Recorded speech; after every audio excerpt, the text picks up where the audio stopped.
무지개는 아름다운 피조물을 상징하는 대표적인 현상입니다. 그런데 요즘은 좀 조심스럽죠. 무지개 문양이 성소수자를 상징하는 것으로 사용되기 때문입니다.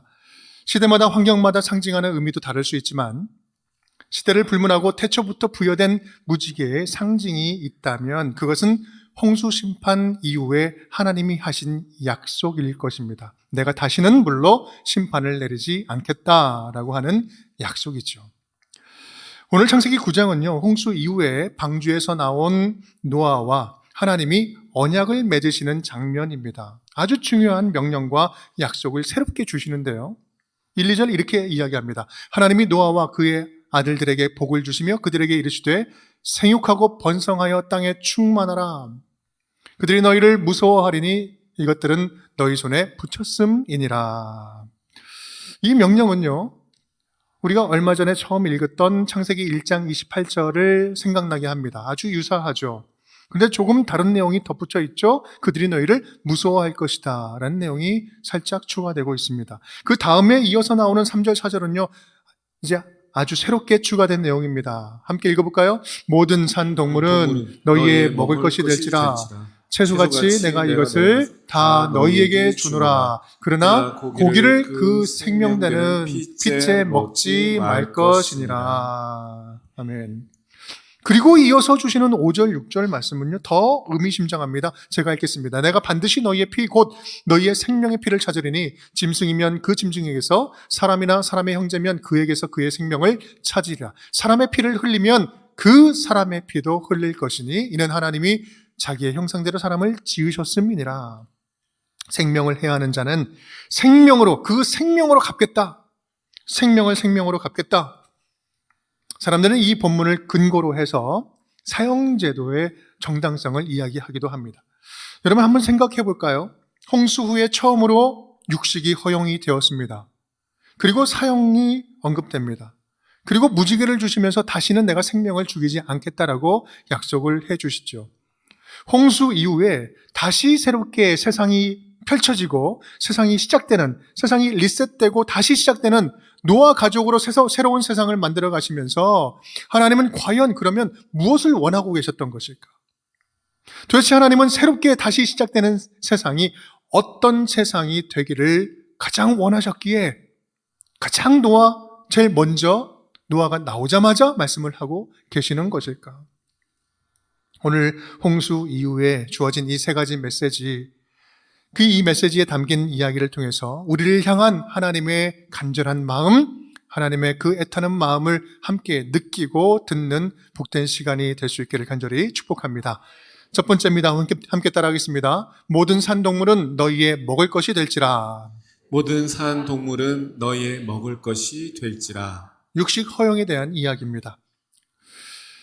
방주에서 막 나온 노아에게 하나님께서 전에 없던 말씀을 하시지요. 우리 조금 전에 함께 읽었는데 제가 읽겠습니다. 모든 산동물은 너희의 먹을 것이 될지라 채소같이 내가 이것을 다 너희에게 주노라. 본격적으로 고기를 먹어도 된다라고 허용하고 계십니다. 그렇다면 여기서 이제 질문이 생기죠.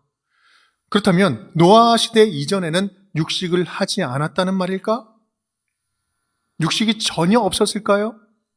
아니요. 실제로 육식이 있었죠. 아담으로부터 노아까지 나이를 좀 계산해 보면요, 1056년이 흘러갑니다. 이 1000년이 흐르는 동안에 인간의 화려한 문명이 태동이 됩니다. 그 1000년의 역사 속에서 육식이 없었을까요? 아벨도 목축업을 했어요. 야발은 가축, 짐승 기르는 자의 조상이라고 이야기를 합니다. 당장 노아만 보아도 1년간 방주 안에서 채식만 했을까요? 여러분 그렇다면 육식을 했다면, 육식이 존재했다면 지금 오늘 말씀하는 육식 허용에 대한 말씀은 도대체 무슨 의미인가? 그것은 홍수 이전에는 육식을 위해서 생명을 마구 분별 없이 죽이던 세상이었다라는 거예요. 요지는 이겁니다. 새롭게 시작되는 세상에서는 제발 무분별하게 생명을 죽이지 말라. 생명을 존중할 줄 알아야 된다. 모든 생명의 참된 가치를 인식하면서 살아가야 된다. 오히려 너희는 지금 함께 살아가고 있는 모든 피조물, 모든 생명들에 대해서 책임감을 가지고 살아가야 된다라는 말씀을 하는 겁니다. 모든 생명의 주인이신 하나님을 잃어버리고 음성적으로 자행하던 이 살생을 하나님 앞에서 양성적으로 제한적으로 허용해 주신다라는 말씀입니다. 그리고 2절에서 보면 너희에게 붙였다, 너희에게 주셨다라는 이 말씀은 네가 네 마음대로 죽이고 마음대로 잡아먹어도 좋다라는 말이 결코 아닙니다. 이 땅의 모든 생명들을 내가 잘 보호해 줄 것을 믿고 이제 다시 맡기겠다. 잘 책임지라는 말씀입니다. 어쩌면 이것은 창세기 1장에서 다스리고 정복하라 라고 말씀하신 이 명령의 확장 증보판과 같습니다. 이런 의미가 4절, 5절에 고스란히 담겨져 있죠. 그러나 고기를 그 생명되는 핏째 먹지 말 것이니라. 내가 반드시 너희의 피 곧 너희의 생명의 피를 찾으리니 짐승이면 그 짐승에게서 사람이나 사람의 형제면 그에게서 그의 생명을 찾으리라. 피는 곧 생명을 의미하고 모든 생명의 주인은 하나님이시니 피를 범하는 것은 곧 하나님을 범하는 것과 같다라는 거예요. 하나님 안에서 허락된 생명의 질서를 벗어난 피값은 하나님이 반드시 그 책임을 묻겠다라고 하시는 말씀입니다. 즉 육식 허용에 대한 말씀은 한마디로 정리하면 이렇습니다. 함께 읽어볼까요? 육식은 허용하되 생명을 존중하는 태도를 절대로 잃지 말아라. 어쩌면 이런 모습을 보면 하나님이 홍수로 심판하신 이유는 인간이 하나님께 범한 죄보다도 사람을 포함한 모든 생명들을 상대로 함께 살아가고 있는 모든 생명들에게 범한 죄가 더 치명적이고 더 고통스럽기 때문에 일어난 건 아닌가 생각이 듭니다. 여러분, 하나님의 관심은요 결코 우리들 인간들에게만 있지 않죠. 당신이 지으신 모든 생명들, 모든 피조물들, 그 생명들을 함께 향해 있다는 사실을 우리는 꼭 기억할 필요가 있습니다. 여러분 한번 보십시오. 노아가 방주를 지었는데 방주의 크기는 축구장보다 훨씬 큽니다. 그렇게 크게 만들라고 이야기를 하시죠.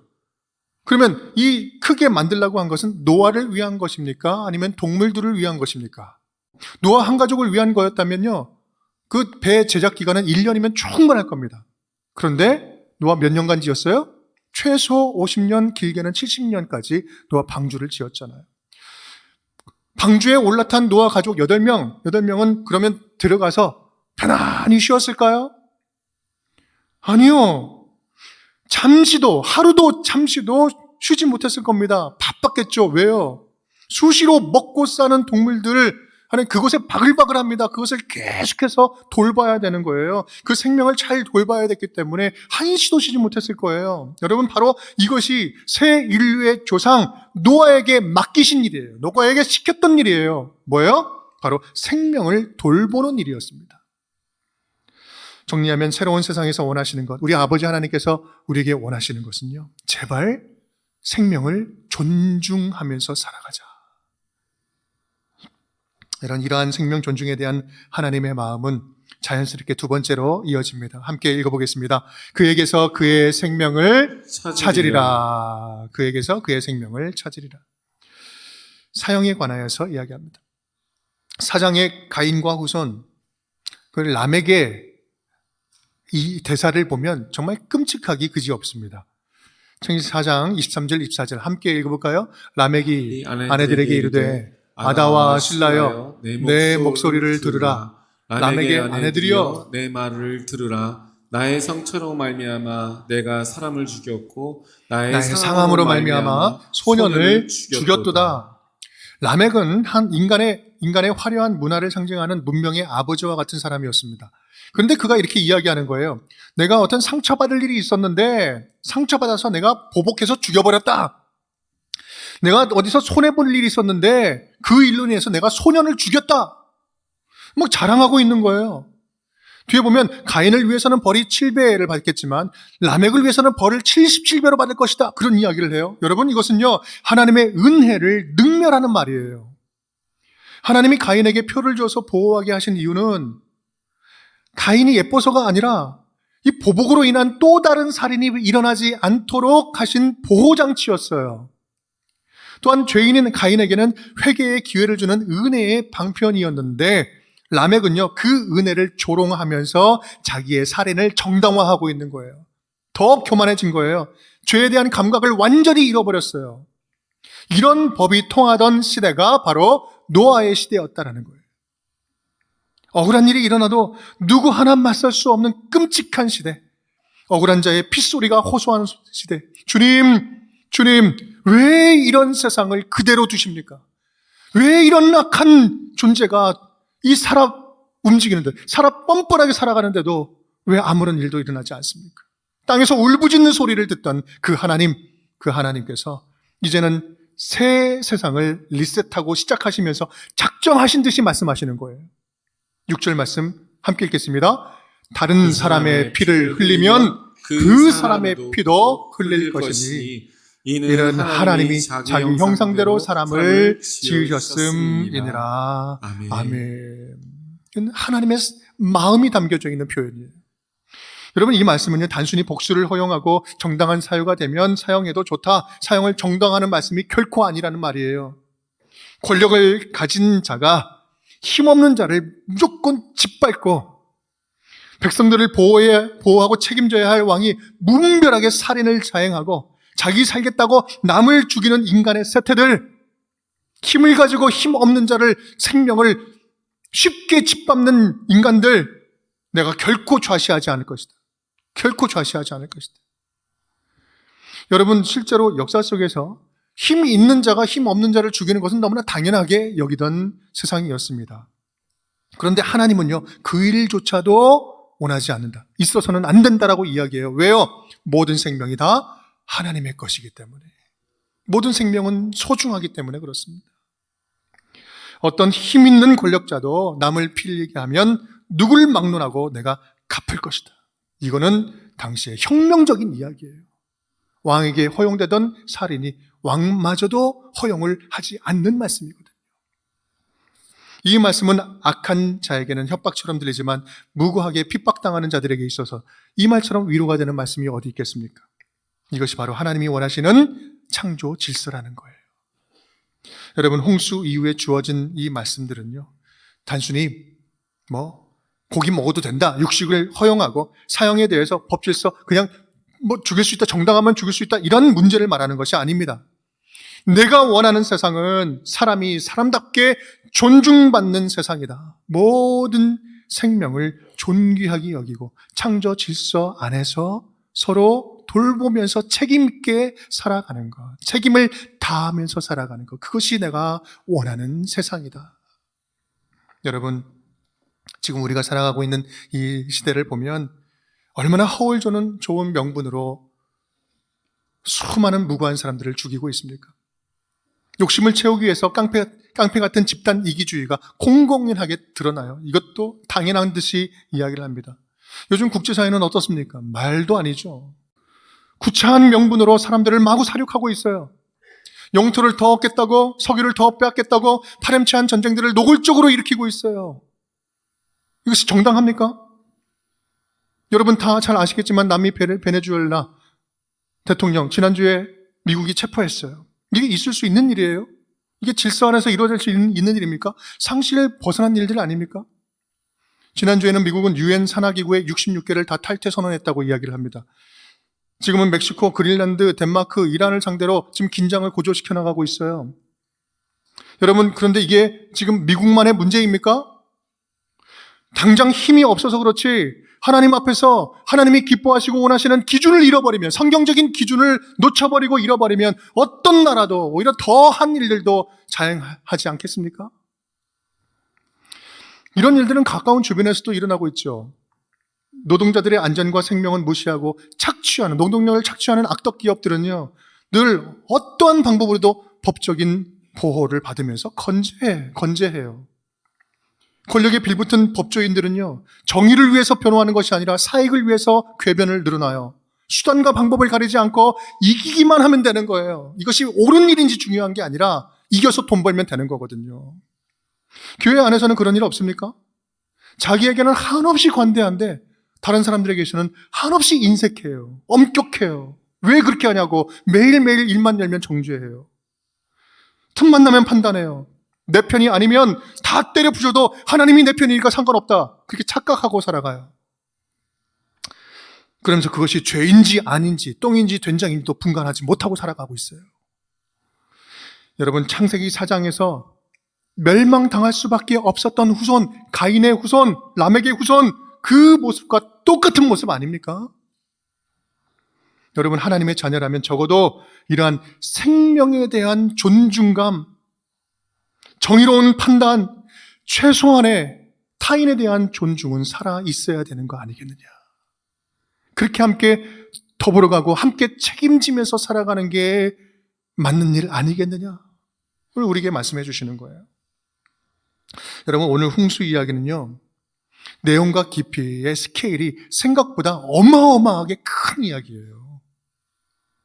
우리에게 주시는 메시지의 스케일도 정말 큰 이야기입니다. 적어도 생명을 존중하고 내가 살아가고 있는 이 사회를 존중하고 책임질 줄 아는 삶, 그 삶이야말로 하나님의 자녀다운 이 땅을 나의 나라로, 하나님 나라로 바꾸어가는 자녀들이다라는 말씀입니다. 여러분, 새해에는 가장 가까운 우리의 삶에서부터 주변에 있는 생명을 잘 돌볼 줄 아는 주의 자녀들이 되었으면 좋겠습니다. 가까운 곳에서부터 타인을 존중하는 훈련을 좀 했으면 좋겠어요. 무엇보다도 우리 교회 안에서 서로를 좀 함부로 대하지 말고 서로의 생각과 판단을 존중할 줄 아는 그런 자세를 훈련하고 배울 수 있기를 간절히 축복합니다. 꾸준하게 우리가 말씀 안에 거하면요, 훈련되는 거예요. 꾸준한 말씀 훈련을 통해서 하나님이 기대하시는 아름다운 세상, 존중과 감사가 살아있는 공동체, 생명을 존중할 줄 아는 성숙한 주의 자녀들이 다 될 수 있기를 주님의 이름으로 축복합니다. 세 번째입니다. 함께 따라하겠습니다. 내 언약을 기억하리라. 내 언약을 기억하리라. 무지개 언약에 대한 이야기입니다. 방주 밖으로 나온 노아와 가족에게 이제 하나님은 언약식을 맺으십니다. 8절에서 10절까지의 말씀 함께 읽겠습니다. 하나님이 노아와 그와 함께한 아들들에게 말씀하여 이르시되 내가 내 언약을 너희와 너희 후손과 너희와 함께한 모든 생물 곧 너희와 함께한 새와 가축과 땅의 모든 생물에게 세우리니 방주에서 나온 모든 것 곧 땅의 모든 짐승에게니라. 아멘. 노아와만 세우는 것이 아니라 모든 짐승들, 가축과 생물들과 세우는 거예요. 하나님이 언약을 세우시겠다 하시는데, 여러분, 지금 언약을 세우는 주체가 누구예요? 하나님이시죠. 근데 보면 노아가 특별히 하는 일이 없어요. 그 언약의 내용이 11절 나옵니다. 내가 너희와 언약을 세우리니 다시는 모든 생물을 홍수로 멸하지 아니할 것이라. 땅을 멸할 홍수가 다시 있지 아니하리라. 이것은 언약의 내용입니다. 그리고 이 언약의 증표를 주시죠. 내가 내 무지개를 구름 속에 두었나니 이것이 나와 세상 사이에 언약의 증거니라. 언약의 증거로 무지개를 주셨대요. 그럼 여기서 또 질문이 생깁니다. 그렇다면 언약을 맺기 전에는 무지개가 있었다는 말인가? 없었다는 말인가? 이때 이전에는 무지개가 있었을까? 없었을까? 이 질문은 이런 질문과도 같죠. 무지개는 자연현상인가? 영적인 현상인가? 여러분 어떻게 생각하십니까? 자연현상이죠. 자연현상입니다. 여러분 굳이 이전에는 없다가 이때부터 생겼다고 보지 않아도 하나님의 말씀은 전혀 훼손되지 않습니다. 걱정하지 않으셔도 됩니다. 다만 중요한 점이 있다면 이거예요. 하나님께서 당신의 다짐을 이 변치 않는 자연현상에 스스로 묶으셨다는 거예요. 이 변치 않은 자연현상에 나의 다짐을 묶으셨다는 거예요. 무지개 현상은 절대로 변치 않은 일반적인 자연 법칙인데 절대 불변한 자연 법칙인 무지개처럼 내가 절대로 죽이지 않겠다는 이 약속을 내가 반드시 지키겠다라는 다짐이 있는 거죠. 스스로 결단하는 거죠. 15절, 16절 우리 함께 읽어볼까요? 내가 나와 너희와 및 육체를 가진 모든 생물 사이에 내 언약을 기억하리니 다시는 물이 모든 육체를 멸하는 홍수가 되지 아니할지라. 무지개가 구름 사이에 있으리니 내가 보고 나 하나님과 모든 육체를 가진 땅의 모든 생물 사이에 영원한 언약을 기억하리라. 아멘. 여러분 한번 보십시오. 지금 언약을 세우고 있는데 내가 내 언약을 기억하리니 내가 보고 영원한 언약을 기억하리라. 여러분, 지금 이 무지개는 누가 보고 누가 기억하는 거예요? 누가 보고 누가 기억하는 거예요? 하나님이 보고 하나님이 기억하겠다는 거예요. 당신을 위한 기억장치예요. 내가 다시는 심판하여 생물을 죽이지 않겠다라고 말합니다. 한마디로 말하면 하나님이 우리에게 생명을 주시기 위해서 내가 끝까지 참아보겠다, 끝까지 참겠다라고 하는 작정이에요. 여러분, 지금 우리가 구원의 은혜를 누리고 있는 것은 하나님이 오랫동안 참고 기다려주신 은혜의 결과 아닙니까? 참아주셨기 때문에 우리가 구원받고 이 자리에 있는 거잖아요. 오늘 우리를 이 예배 자리에 예배자로 불러주신 것도 우리가 의로운 존재여서가 아니라 죄에 빠진 우리를, 처참한 우리를 주님께서는 오래 기다려주심으로, 고통 가운데서도 오래 참아주심으로 하나님의 자녀가 되게 해서 이 자리에 불러주셨잖아요. 우리가 지금 예수 그리스도를 구주로 믿고 영원한 생명을 얻어서 하나님의 자녀가 된 것은 하나님의 오래 참으심, 그 은혜 외로는 설명이 불가능한 거예요. 그래서 베드로 후서는 이렇게 이야기합니다. 함께 읽겠습니다. 오직 주께서는 너희를 대하여 오래 참으사 아무도 멸망하지 아니하고 다 회개하기에 이르기를 원하시느니라. 아멘, 아멘. 여러분, 하나님이 우리를 당신의 자녀로 받아주신 것은요, 우리의 믿음이 순수해서가 아닙니다. 우리가 순수하면 얼마나 순수합니까? 아무도 주님 앞에서 내 믿음 순수합니다라고 이야기할 사람은 아무도 없습니다. 다만 순수하신, 지극히 순수하신 예수 그리스도의 보혈이 우리의 죄를 완전히 씻어주셨기 때문에 우리에게 적셔져 있는 예수 그리스도의 보혈의 은혜로 우리는 순수해진 것입니다. 우리는 하나님의 자녀가 되어서 영원한 생명을 얻게 된 것입니다. 아멘. 아멘. 하나님이 우리에게 무지개의 언약을 주신 이유가 바로 여기에 있습니다. 나도 무지개를 보면서 내가 한 언약을 기억할 때니 너희도 내가 준 생명의 은혜를 기억해라. 지금 내가 살아가고 있는 받은 그 생명의 은혜, 내가 부여한 것이니 그 생명의 은혜를 꼭 기억하면서 살아가자. 다시는 죄로 너희를 죽게 내버려 두지 않겠다라고 말씀하신, 그렇게 행하신 십자가 구원의 은혜를, 다시 죽지 않은 영생의 은혜를 나도 기억할 테니 너희도 하늘을 볼 때마다 기억하면서 살아가자. 은혜를 기억하면서 살아가자. 은혜를 기억하면서 살아가자. 사랑하는 여러분, 지금 저와 여러분에게 있는 영원한 생명, 육체의 생명, 내게 주신 그 생명력은요, 그냥 당연하게 내가 권리를 주장해서 받을 수 있는 것이 아니라 예수 그리스도께서 십자가에서 대신 희생하시고 주셨기 때문에 누리고 있는 무한한 선물입니다. 2020년도 새해에는 그 생명 주심에 넘치는 감사로 반응할 수 있는 저와 여러분이 될 수 있기를 간절히 바랍니다. 그래서 생명력 있게 살아냈으면 좋겠어요. 내게 주신 이 생명은 하나님의 생명입니다. 그러니 내가 마땅히 힘차게 하나님의 자녀답게 살아보겠습니다. 주님의 사랑에 존중하면서, 모든 생명을 존중하면서 살아보겠습니다. 내게 주신 생명에 감사하면서 살겠습니다. 함께하는 생명들에게 책임을 다하면서 살아보겠습니다. 그럴 때 하나님께서는 우리에게, 당신에게 있는 모든 생명력을 물붓듯이 부어주셔서 하나님이 기뻐하신 놀라운 은혜, 놀라운 은총의 삶을 살아내게 하실 줄 믿습니다. 그 은혜가 우리 온 운정의 식구들에게 가득 넘치기를 주님의 이름으로 축복합니다.